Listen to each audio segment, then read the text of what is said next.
গ্রামের এই ছোট্ট সবজির ক্ষেতটাই একটা পরিবারের আশা আর স্বপ্ন। প্রতিটা গাছ, প্রতিটা পাতা, প্রতিটা সবজি গড়ে উঠেছে দিনের পর দিন কঠোর পরিশ্রম, ধৈর্য আর ভালোবাসায়। ভোরের আলো ফুটতেই শুরু হয় কৃষকের দিন। হাতে কাস্তে, কাঁধে ঝুড়ি নিয়ে তিনি নেমে পড়েন সবজির ক্ষেতে। প্রতিটা গাছ যত্ন করে বড় করেছেন, জল দিয়েছেন, আগাছা পরিষ্কার করেছেন, রোদ বৃষ্টি সব সহ্য করেছেন। আজ সেই পরিশ্রমের ফল তোলার দিন। ক্ষেত ভরা টাটকা সবজি একে একে তুলে নেওয়া হচ্ছে। এই সবজি শুধু একটা ফসল নয়, এটি একটি পরিবারের জীবিকা, একটি সন্তানের পড়াশোনার স্বপ্ন আর সংসারের হাসি।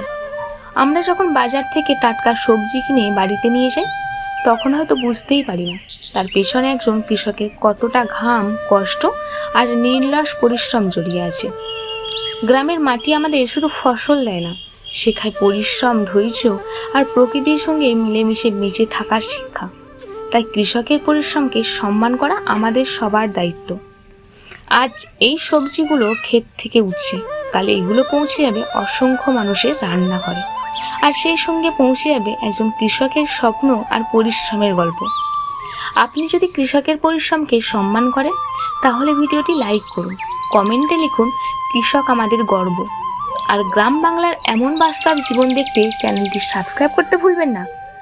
গ্রামের মাটির গন্ধ, টাটকা সবজির সৌন্দর্য আর কৃষকের ঘামের মূল্য, এই তিনটি আমাদের জীবনের আসল সম্পদ।